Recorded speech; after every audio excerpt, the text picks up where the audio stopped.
अस्सलाम वालेकुम नाज़रीन, प्रोग्राम रहनुमा के साथ आपका मेज़बान मुज़फ़्फ़र एजाज़ हाज़िर है। नाज़रीन, पाकिस्तान के क़याम को आज 65 साल हो चुके हैं और क़याम पाकिस्तान के हवाले से मंजूर की जाने वाली करारदाद पाकिस्तान की मंजूरी को आज 72 साल का अरसा गुज़र चुका है। 72 साल पहले जिन इलाक़ों पर मुश्तमिल पाकिस्तान की करारदाद पेश की गई थी, यकीनन करारदाद पेश करने वालों के सामने उनके पेश नज़र उन इलाक़ों के अंदर मौजूद इंसानी वसाइल के अलावा कुदरती वसाइल भी होंगे। और पाकिस्तान के क़याम के बाद 1947 के बाद से अब तक 65 साल गुज़र चुके हैं। इन 65 साल के गुज़रने के बावजूद पाकिस्तान इस वक्त कहाँ खड़ा है, पाकिस्तान के कुदरती वसाइल जो पाकिस्तान की ज़मीनों के अंदर मौजूद थे, उन वसाइल से पाकिस्तान की कौम ने कितना इस्तिफ़ादा किया है, पाकिस्तानी कौम को उनसे कितना फ़ायदा पहुँचा है, ये एक बड़ा अजीब व गरीब सवाल है। पाकिस्तान के बारे में सुनते बहुत कुछ हैं, लेकिन आज गाड़ियाँ चलाने के लिए, ट्रेनें चलाने के लिए, जहाज़ चलाने के लिए ईंधन नहीं है, फैक्ट्रियाँ चलाने के लिए ईंधन नहीं है, सड़कों पर और घरों में रोशनी करने के लिए बिजली नहीं है, और घरों में और होटलों में और मुख्तलिफ़ मकामात पर जलाने के लिए गैस नहीं है। ये कुदरती वसाइल पाकिस्तान के पास बहुत बड़ी तादाद में मौजूद हैं, बहुत बड़ी मकदार में मौजूद हैं, लेकिन ये कहाँ जा रहे हैं, ये कितने वसाइल हैं, खपत कितनी है, डिमांड कितनी है और क्या वजह है कि हम इन तक नहीं पहुंच सकते। इस हवाले से हमने गुफ्तगू के लिए एक ऐसे माहिर को दावत दी है जो आबी वसाइल के हवाले से बहुत ही गहरी रिसर्च रखते हैं। पाकिस्तान के दीगर कुदरती वसाइल के हवाले से इनकी बहुत ही रिसर्च और बड़ी काम है। डॉक्टर बशीर लाखानी हमारे आज मेहमान हैं। डॉक्टर साहब, खुशामदीद हमारे प्रोग्राम में। हम तो सबसे पहला सवाल लोग यही चाहेंगे कि पहले तो मालूम करें पाकिस्तान में कुदरती वसाइल हैं कि नहीं हैं और क्या क्या है। बिस्मिल्लाहिर्रहमानिर्रहीम। मैं सबसे पहले तो ये चाहूँगा कि इस बात की वजाहत कर दूँ कि पाकिस्तान को अल्लाह ताला ने हर तरह के कुदरती और इंसानी वसाइल से माला माल किया है। इंसानी वसाइल अल्लाह ताला ने इस मुल्क को कितने दिए हैं, उसका मुजाहरा हम इस मुल्क से बाहर जाकर हमारे लोग जो बड़े बड़े कारहाय नुमाएँ अंजाम दिया करते हैं, उस समय मिलता ही रहता है। इस वक्त चूँकि हम कुदरती वसाइल की बात कर रहे हैं और एक ऐसे मौके पर कर रहे हैं कि जब पाकिस्तान के अंदर तवानाई का एक शदीद बहरान आया हुआ है और यूँ महसूस होता है कि गोया कि हमारे पास शायद ये वसाइल कहीं है ही नहीं और हम इनको पूरा नहीं कर सकते, तो लिहाजा हम क्या कर सकेंगे। अगर हम यके बाद दिगरे एक वसीले ज़रिए का मुआयना करते हैं तो हमें इस बात का अंदाज़ा होता है कि हर मामले के अंदर हमारे पास हमारी ज़रूरियात से कई गुना ज़्यादा वसाइल हमारे पास मौजूद है। अब से पहले गुज़श्ता 15-20 साल पहले तक मैं समझता हूँ कि मामलात किसी न किसी हद तक स्ट्रीम लाइन रहे, एक तरतीब के मुताबिक चलते रहे। कौमों की ज़िंदगी के मामलात वैसे भी लॉन्ग टर्म प्लानिंग की बुनियाद पर हुआ करते हैं। हमें ये मालूम होता है कि जी मुझे आइंदा दिनों में, आइंदा 10 साल के बाद, आइंदा 20 साल के बाद, 25 साल के बाद मुझे किन वसाइल की ज़रूरत होगी और उसके लिए प्लानिंग मैं आज क्या करता हूँ। बदकिस्मती ये है कि हमने पिछले 20-25 साल से मुझे यूँ महसूस होता है कि ये पूरी की पूरी कौम जो है, इसने या वैसे हमारे जो हुक्मरानों ने, हमारे पॉलिसी साज़ों ने पूरी कौम को बजाय किसी तवील मुद्दत मनसूबाबंदी लॉन्ग टर्म प्लानिंग की बजाय वो जो दिहाड़ी वाले मजदूर हैं, इसको सिर्फ आज की फ़िक्र होती है कि यहाँ मामला ये है कि आज हमें सियासी क्रेडिट लेना है, आज हमें अपने कारहाय नुमाए दिखा देने हैं, लिहाजा उन पे तो फोकस रही है। और उसका नतीजा ये रहा है कि बयानबाजियाँ बहुत होती रही, इफ्तिताह बड़े होते रहे। तमाशा तो ये है कि बड़े बड़े प्रोजेक्ट के इफ्तिताह हुए और अमलन उनके सिलसिले में कोई काम है, एक कदम भी आगे नहीं बढ़ाया गया। तो जब तक हमारी ये सोच हालत तब्दील नहीं होगी, हम अपने इन वसाइल से इस्तिफ़ादा नहीं कर सकते। लिहाजा चूँकि हम अपनी न मनसूबाबंदी करते रहे, न मनसूबाबंदी पर अमल करते रहे, तो हमारे वसाइल की ज़रूरियात और वसाइल की दस्तियाबी में एक वसी गैप आ चुका है इस वक्त।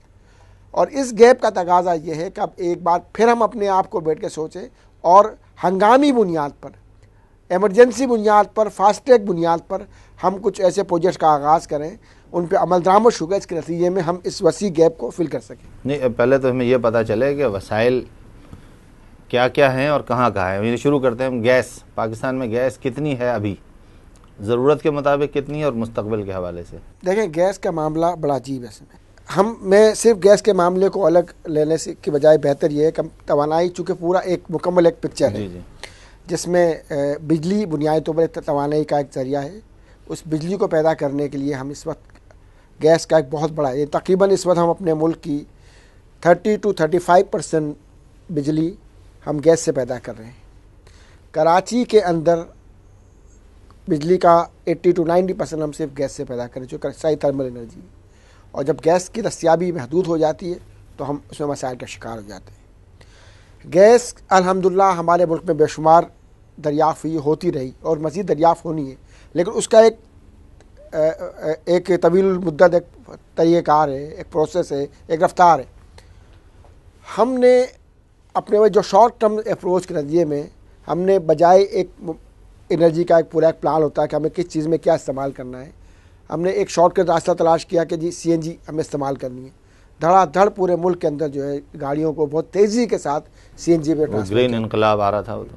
उस CNG ग्रीन इनकलाब का नारा बड़ा खूबसूरत था, क्या कहते हैं, लेकिन उस CNG के नतीजे में यानी कैफियत ये पैदा हुई है हमारे मुल्क के अंदर कि हमारे मुल्क में रिफ़ाइन होने वाला, देखें जो रॉ क्रूड ऑयल जो आता है उसके रिफ़ाइन करने की, उसका साफ़ करने की जो सलाहियत ज़रूरत जो डिटरमिन होती है कि कितना हमें करना है, वो डीज़ल के रुख, चूँकि डीज़ल उसका 70 to 80% हुआ करता है और डीज़ल सबसे ज़्यादा डिमांड है।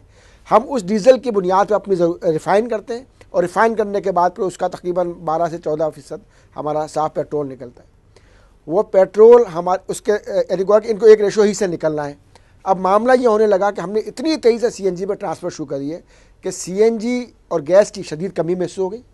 हालांकि हमें ये बात मालूम होनी चाहिए थी कि इस वक्त हमें जिस रफ्तार से कन्वर्ट कर रहे हैं उस रफ्तार से हमारे पास मज़ीद गैस के ज़खायर दरियाफ़त नहीं हो रहे, लेकिन नहीं हो रहे या तलाश नहीं कर रहे, दोनों किसी हद तक तलाश होने का काम तो हो रहा है, लेकिन उसकी एक रफ्तार है। मैं समझता हूँ कि OGDC ने इस हवाले से खासा बेहतर काम किया है, लेकिन उसकी एक रफ्तार है। ये मुमकिन नहीं कि अचानक जिसे कहते हैं कि चूँकि एक्सप्लोरेशन का एक बहुत तवील प्रोसेस होता है और उसकी एक हमने उसको करते हुए शॉर्टकट निकालते हुए धड़ाधड़ से कहते हैं कि हमने देने शुरू कर दिए। नतीजा ये हुआ कि गैस तो हमें कम होना शुरू हो गई और पेट्रोल हमारे मुल्क में रिफ़ाइंड पेट्रोल बचना शुरू हो गया। और अब ये बात रिकॉर्ड में मौजूद है कि हमारे यहाँ से रिफ़ाइंड पेट्रोल एक्सपोर्ट किया जाता है, यानी हम क्रूड ऑयल की हमें ज़रूरत है, क्रूड ऑयल हम इम्पोर्ट करते हैं बेशुमार। और उसमें मैं मनसूबाबंदी अगर हम ख़राबियों की बात करें तो ये बात भी सामने आती है कि मसलन हमारे यहाँ जो क्रूड ऑयल निकलता है, हमारी रिफाइनरीज उस क्रूड ऑयल को रिफ़ाइन करने की सलाहियत नहीं रखती। सलाहियत रखती ही नहीं या थी पहले नहीं रखती? नहीं रखनी तो उनको। अब क्रूड ऑयल जिस तरह का हमारा निकल रहा है उसमें सल्फ़र कंटेंट ज़्यादा है। अब क्रूड ऑयल निकलने का अमल को एक दिन में मुकम्मल नहीं हुआ, इसमें कोई 10 से 15 साल लगते हैं। दरियाफ़त होता है, तहकीक होती है, उसके बाद फिर इन्वेस्टिगेशन वेल होते हैं, उसके बाद उसी वक्त पता चल जाता होगा कि इसमें क्या है, ये चीज़ आएगी, इतने सल्फर है, इतना इसके अंदर क्या चीज़ है। तो गोया कि हमारी रिफाइनरीज इस लिहाज से बननी चाहिए थी, उनको मॉडिफाई हो जाना चाहिए था। नतीजा ये इसमें किसके मफादात हैं कि हम अपना क्रूड ऑयल एक्सपोर्ट करें और बाहर से क्रूड ऑयल मंगवाएं और उसको प्रोसेस करें और उसमें से फिर हम जो है पेट्रोल को हम एक्सपोर्ट करें। मामला ये है कि अब से कोई 12-15 साल पहले पाकिस्तान की तवानाई का एक बड़ा हिस्सा 60% से ज़्यादा आबी तवानाई थी, हाइड्रो पावर, और उसके बाद न्यूक्लियर पावर का एक हिस्सा छोड़ा था। हम दिन ब दिन तेज़ी के साथ हम कन्वर्ट, चूँकि हमारी पावर की ज़रूरत बढ़ती रही और हमें मालूम था बढ़ेगी। मसलन इस वक्त पाकिस्तान की पावर की ज़रूरत तकरीबन 20,000 मेगावाट है और एक मोहतात अंदाजे के मुताबिक 2025 में आज से तकरीबन 15 साल बाद जो कि 49-50 हज़ार मेगावाट हमारी पावर की रिक्वायरमेंट हो जाएगी। ये बात में मुझे मालूम है कहाँ से लाएंगे, लेकिन यही बात है कि इस वक्त हम अगर 20,000 को मीट नहीं कर पा रहे, जबकि हम, अगर आपको याद हो, अब से 6-7-8 साल पहले बात चल रही थी पाकिस्तान से भारत को जो है बिजली जो है एक्सपोर्ट की जाएगी। अगर आपको याद हो एक वक्त पाकिस्तान में बिल्कुल इस पर बात बहुत ज़्यादा पुरानी बात नहीं है, लेकिन उस गोया कि हमारे पास एक कैफियत मौजूद थी। उसके बाद जो रफ्तार थी बढ़ने की वो हमें मालूम थी, लेकिन उसके साथ साथ जिस रफ्तार से हमें एनर्जी को, तवानाई को, बिजली के में बढ़ाना चाहिए था, हमने नहीं बनाया। हाइड्रो पावर आखिरी हमारा कब लगा है, जो बड़ा हाइड्रो पावर तरबेला और मंगला, उसके बाद फिर उसके बाद फिर गाजीपुर था 80 जी, 80 बस। उसके बाद हमने कोई काम नहीं किया है। हालांकि पूरा एक पहले से प्लान मौजूद था कि जी बादशाह डैम बनना है, कालाबाग डैम बनना है, नीलम जहलम बनना है, जनाब दासू बनना है, कालाबाग तो बुंजी एक बनना बिल्कुल है। पॉलिटिसाइज जी, होकर रह गया। लेकिन उसके अलावा भी तो बेशुमार मौजूद हैं हमारे यहाँ हाइड्रो पावर जो यानी का पोटेंशियल। ये मैं नहीं कह रहा, ये वो इदारा कहता है कि जो जिस तरह की जिम्मेदारी है वापडा कि 1 लाख मेगावाट से ज़्यादा का हाइड्रो पावर का पोटेंशियल मौजूद है। उस 1 लाख वो में पानी से जो भारत रोक रहा है उससे तो नुकसान नहीं होगा। उससे नुकसान तो फ़र्क पड़ा कि कोई इतना, मैं नहीं समझता क्या कहते हैं कि हमारी पावर जनरेशन कैपेसिटी को बहुत बड़ा फ़र्क उससे पड़ेगा। डॉक्टर साहब, अभी आप बता रहे थे कि आबी वसाइल से 1 लाख मेगावाट बिजली पैदा करने की सलाहियत मौजूद है या मौक़े और इम्कानात मौजूद हैं? जी, इसके पोटेंशियल में कहूँगा, इससे क्या कहते हैं, इसके इम्कानात मौजूद हैं, जगह मौजूद हैं, जिनमें से तकरीबन 60,000 मेगावाट तो वो है कि जो बाकायदा आइडेंटिफाई हो चुका है, उसकी प्रिलिमिनरी स्टडीज हो चुकी है। अगले 15 साल तक की ज़रूरियात भी पूरी हो जाएगी। जी, बिल्कुल आराम से। और इसमें काम कितना टाइम कितना मैं लगेगा? बताऊं, उसमें से भी देखें 21,000 मेगावाट से ज़्यादा वो है कि जिसका बहुत बड़ा काम हो चुका है, डिज़ाइन बेशतर हो चुके हैं, प्लानिंग बेशतर हो चुकी हैं, और यानी हम अगले 2 से 3 साल में, 4 साल में इनको शुरू कर सकते हैं। मसलन बादशाह डैम है, बादशाह डैम पे 4,500 मेगावाट बिजली मिलनी है। उसका तो हमने सुना इफ्तिताह हो गया था। जी, इसका इफ्तिताह 2 बार हो चुका है, इफ्तिताह होने के बावजूद ये बिजली पैदा कर रहा है। लेकिन नहीं, मैं यही अर्ज़ कर रहा हूँ कि उसकी तामीर का इफ्तिताह 2 बार हो चुका है। एक बार मुशर्रफ साहब ने किया था, और वो इफ्तिताह एक ऐसे वक्त हुआ था जब उसका डिज़ाइन भी रेडी नहीं था। यानी कि डिज़ाइन बनने के बाद टेंडर डॉक्यूमेंट बनते हैं, टेंडर के बाद फिर उसको वो इफ्तिताह हो गया, और उसके बाद फिर एक और इफ्तिताह को इससे पहले हमारे मौजूदा वज़ीर-ए-आज़म साहब ने फरमाया। अभी भी कंस्ट्रक्शन का कोई कॉन्ट्रैक्ट अवार्ड नहीं हुआ है बादशाह डैम प्रोजेक्ट के, और इफ्तिताह हो रहे हैं। यानी अगर हम, जबकि उसको तामीर शुरू करने के लिए ये बात ध्यान में रखी जाए कि 4,500 मेगावाट का ये हाइड्रो पावर का पोटेंशियल और 7 मिलियन एकड़ फिट की स्टोरेज कैपेसिटी का ये डैम जो है, ये एक बहुत मुश्किल और बहुत बड़ा डैम है, जिसको बनाने में कम से कम 10 से 12 साल लगेंगे। लेकिन इस काम को अगर शुरू होगा तो यकीनन 10 से 12 साल ही मुकम्मल हो जाएंगे। लेकिन ना कल शुरू हुआ था, ना आज शुरू हुआ है, और अभी आइंदा दिनों में भी करीब में मुझे शुरू होता नज़र नहीं आ रहा। इसलिए कि देखें, इतना बड़ा प्रोजेक्ट है, अगर इसको शुरू करना है तो इसके लिए जो बिडिंग प्रोसेस है, इसको जो अवार्ड करने का प्रोसेस जो है, वो तकरीबन, चूँकि इंटरनेशनल बिडिंग होगी इसके लिए, बैनुल-अक़वामी जो है दूसरी कौमों से बड़े बड़े कॉन्ट्रैक्टर्स आएंगे, वो बड़ी बड़ी मशीनरी और इक्विपमेंट चाहिए होंगे उसके लिए। तो इस प्रोसेस को बिड करने में तकरीबन साल लगता है, और वो प्रोसेस आज तक इनिशिएट ही नहीं हुआ है। कोई कि अगले साल 1.5 साल तक तो इस प्रोजेक्ट के शुरू होने का, अगला साल 1.5 साल तो इलेक्शन में गुजर जाएगा, इसका कोई इम्कान ही नहीं है कि प्रोजेक्ट शुरू हो सके। उसका अगला साल जो है इस्तेहकाम बादशाह हुकूमत बनाने में लग जाएगा। बादशाह डैम तक पहुंचने के लिए हमें वहां काम करने के लिए, हैवी मशीनरी पहुंचाने के लिए हमें हवेलिया से तकरीबन 70-80 किलोमीटर लंबा रोड वाइडन करना है। उसको तो रोड को तोसी देनी है ताकि जब ठेकेदार आए तो काम शुरू कर सके। वो दरियाए सिंध, इंडस रिवर को हमें वहाँ डाइवर्जन प्रोवाइड करना होगा, बहुत बड़ी मतलब प्रोजेक्ट है। उसको शुरू करने के लिए जो रोड को वाइडन करना है, जो उसके लिए तैयारियां करनी है, वो काम भी आज तक शुरू नहीं हुआ है। सिर्फ एक काम हुआ है, और वो उसके अपने मकासद हो, शायद कुछ हो, कि जी हाउसिंग कॉलोनी जो है वहाँ सबसे पहले बनना शुरू हो गई। ठीक है, उसकी ज़रूरत है, लेकिन ये कि वो तो किसी स्टेट में ही बन हाउसिंग जाएगा। कॉलोनी किसके लिए? वहाँ के लोगों के लिए, एम्प्लॉयज़ के लिए। लेकिन जो बुनियादी तौर पर डैम के बनने का काम है, उसका आगाज़ हुआ ही नहीं है सिरे से। सिर्फ एक प्रोजेक्ट है, नीलम जहलम प्रोजेक्ट, जो इस वक्त जो बड़े प्रोजेक्ट में से जो चल रहा है इस वक्त 1600 मेगावाट शायद पावर जनरेशन सोर्स के। बाकी जो बेशुमार दावे होते हैं तो छोटे छोटे 25 मेगावाट का, 20 मेगावाट के जो 10-12 प्रोजेक्ट इस वक्त जो ऑन हैं, ये सारे प्रोजेक्ट ये हैं कि जिनमें से बेशतर लोकली तो फ़ायदा पहुंचा देंगे शायद, कि उस गांव को, उस देहात को, उस आबादी को, कि जहां पर बिजली नहीं है, शायद उसकी वजह से बिजली मिल जाए। लेकिन तो नेशनल सवाल में बहुत सारे चल रहे थे, लेकिन नेशनल ग्रिड में लाने के लिए जो चाहिए वो हमें बड़े प्लांट चाहिए, और बड़े प्लांट जो है अभी तक मैंने क्या कहते हैं, कोई बड़ा काम सिवाय नीलम जहलम चल रहा है। अच्छा, ये तो अगर इन चीज़ों को हुकूमतों के ऊपर छोड़ दिया जाए तो हुकूमतें तो अपने हलीफों को जोड़ने, मिलाने, बैठाने में ही 5 साल गुजार देती हैं। तो इसका कोई मुस्तकिल इदारा नहीं हो सकता जो मुस्तकिल एक काम कर रहा हो? इसके लिए ज़रूरी है कि हुकूमत के वज़ीर और ये लोग बैठ के इस मामले में मुदाखलत करें। बात यह है कि इदारे तो मौजूद हैं, तो क्या कर रहे हो? लेकिन फर्स्ट कर ले वापडा मौजूद है, उसका ये काम है। लेकिन कोई भी इदारा जो है उसको जिस तरह के वसाइल चाहिए होते हैं, जिस तरह की ज़रूरतें चाहिए, मतलब चाहे वो बाहर से फर्स्ट करने के बाहर के इदारों से कर्ज भी ले रहे हैं अगर वो, ठीक है, उनसे भी काम करवा रहे हैं। अगर आपको याद हो कराची का, मैं इससे थोड़ा मिलता जुलता मसला है, कराची में BOT की बुनियाद पर एक चाइनीज़ फर्म के साथ मामला था कि मास ट्रांजिट का सिस्टम बनाया जाएगा नेमतुल्लाह खान साहब के ज़माने में।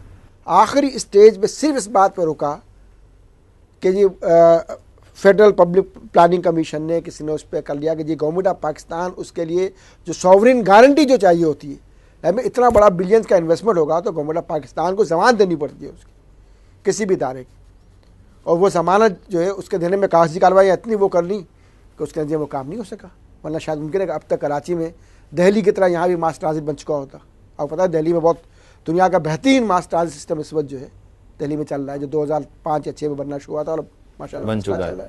कितना अरसा लगा उसमें? 4-5 साल में। तो क्या उसमें क्या होता, क्या वैसे रेलेवेंट नहीं है, लेकिन ये कि उसके नतीजे में तवानाई की बचत बिल्कुल होती है, उसमें बहुत बचत होगी। इसलिए कि ये जो रेलवे ट्रांसपोर्ट का एक बहुत एफिशिएंट मोड है जिसमें बिजली भी कम खर्च होती है और ख़ास तौर पर अंडरग्राउंड जो है कि रोड का जो सारा पोल्यूशन, ट्रैफिक, कंडेंस, ये सब खत्म हो जाता है। हम छोटी छोटी गाड़ियाँ जो सैकड़ों के हिसाब से रोड पे और हज़ारों और लाखों के तबादला चला रहे हैं, उनको एक ट्रेन रिप्लेस कर देती है। और ये ट्रेन का नेटवर्क है जो हर 2, 3 और 4 मिनट पे नीचे आता है, कि अंडरग्राउंड चल रहा होता है, पूरा शहर इत्मीनान से दौड़ रहा होता है, कोई प्रॉब्लम नहीं होता। और शहर के सारी जो पब्लिक ट्रांसपोर्ट है वो प्रैक्टिकली खत्म, अमलन 80-90%। तो इसमें रुकावट क्या हो गई थी? सिर्फ फेडरल गवर्नमेंट या ये कि बहुत सारे स्टेक होल्डर्स भी होंगे? यकीनन बहुत से ऐसे स्टेक होल्डर्स हैं, बहुत से ऐसे लोग हैं, चाहे वो ऑयल माफिया कह लें, चाहे ट्रांसपोर्ट माफिया कहते हैं, चाहे कुछ और लोग होंगे जिनके वेस्टेड इंटरेस्ट होंगे, जिसकी वजह से ब्यूरोक्रेसी में फैसला करने वाले लोगों इस्तेमाल करते हैं वो, और कोई ना कोई जो है स्पेन डाल देते हैं। ऐसा पावर की तरफ वापस आते हैं। बिजली की यानी पैदावारी सलाहियत आपने बताया अभी कि 20,000। जी, इस वक्त हमारी तकरीबन 20,000 है और तकरीबन हमारी रिक्वायरमेंट 20-21,000 है, लेकिन हम अभी अपनी सलाहियत के मुताबिक पैदा नहीं कर पा रहे। और उसकी बुनियादी वजह यह है कि हम थर्मल पे बहुत ज़्यादा शिफ्ट हो चुके हैं। थर्मल एनर्जी के लिए जो हमें फ्यूल चाहिए, फ्यूल को ख़रीदने के लिए हमारे पैसे नहीं हैं।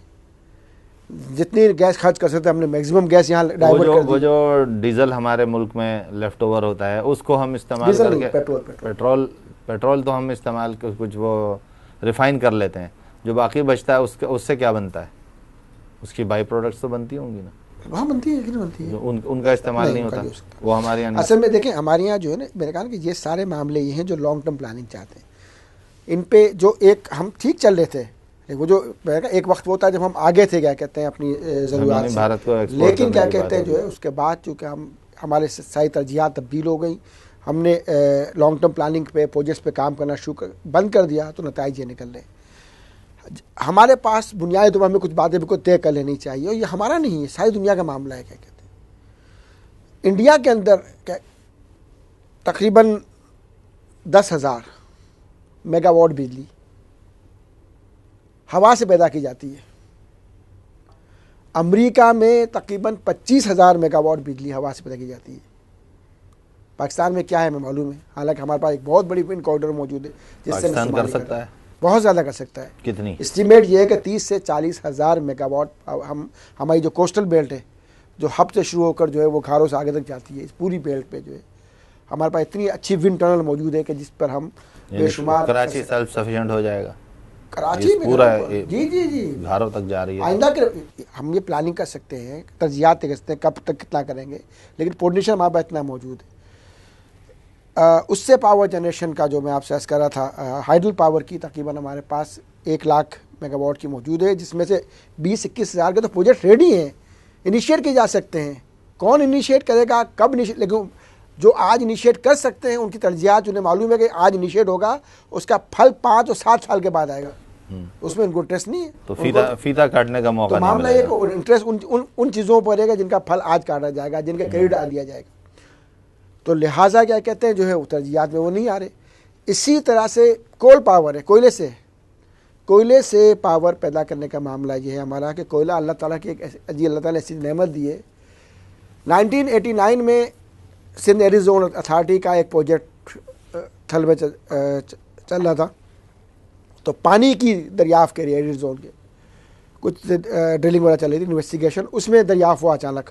और उसके बाद जब उसको आस्ते आस्ते जनाब एक्सप्लोर किया तो मालूम हुआ तो इतनी बड़ी तादाद में कि दुनिया के बड़े ज़खायर में से है। इस वक्त करंटली एक ताज़ा तरीन तहकीक के मुताबिक हम सिर्फ 2 साल के अंदर, और ज़्यादा नहीं, सिर्फ 100 अरब रुपए तकरीबन $1 बिलियन खर्च करके हम इस कोयले से इतनी गैस पैदा कर सकते हैं कि पाकिस्तान का नेचुरल गैस का सारा डेफिसिट ख़त्म हो जाए इस वक्त। इसमें भी क्या रुकावट है मुझे नहीं मालूम। चलें, अभी ये तो कोल की बात हो गई। अभी ये कोल का मामला भी यही है। कोल के बारे में कोल के मामले में करेंगे। ज़रा एक छोटा सा हमारी ज़रूरत है, एक वक्फा लेते हैं। नाज़रीन, हमारी डॉक्टर बशीर लाखानी से गुफ्तगू जारी, और एक अहम मौजू की तरफ उन्होंने कोयले से बिजली पैदा करने और उसकी सलाहियत के हवाले से और बहुत कम खर्च के ज़रिए पाकिस्तान के गैस के तमाम गैस के जो ज़रूरियात हैं वो पूरी करने की बात की। एक छोटे से वक्फे के बाद हम मज़ीद गुफ्तगू करेंगे, हमारे साथ रहिए।